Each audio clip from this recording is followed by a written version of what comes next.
লক্ষ্মীপুর ১০০ শয্যা বিশিষ্ট সদর হাসপাতালে অভিযান চালিয়ে ৭ দালালকে আটক করা হয়েছে। বৃহস্পতিবার ১৩ মার্চ দুপুরে জাতীয় গোয়েন্দা সংস্থা এনএসআই এর তথ্যের ভিত্তিতে সেনাবাহিনীর নেতৃত্বে যৌথ অভিযান চালিয়ে তাদেরকে আটক করা হয়। তারা হলেন মোহাম্মদ ফেরদৌস, মোহাম্মদ দুলাল, মাহবুবুল আলম লিটন, রোজিনা আক্তার, নাজমা আক্তার, কবির হোসেন ও মোহাম্মদ সোহেল। প্রত্যক্ষদর্শীরা জানায়, সদর হাসপাতালে চিকিৎসা নিতে আসলে দালালের খপ্পরে পড়তে হয়। তারা কৌশলী কথাবার্তা বলে রোগীদের প্রাইভেট হাসপাতালে নিয়ে যায়। এতে রোগী আর্থিকভাবে ক্ষতিগ্রস্ত হলেও তারা আর্থিকভাবে লাভবান হয়। বৃহস্পতিবার দুপুরে এনএসআই এর তথ্য অনুযায়ী সেনাবাহিনী ও পুলিশ সদর হাসপাতালে যৌথভাবে অভিযান চালায়।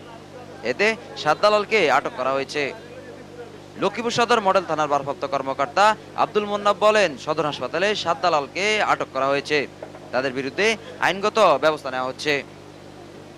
News desk, Lakshmipur Times.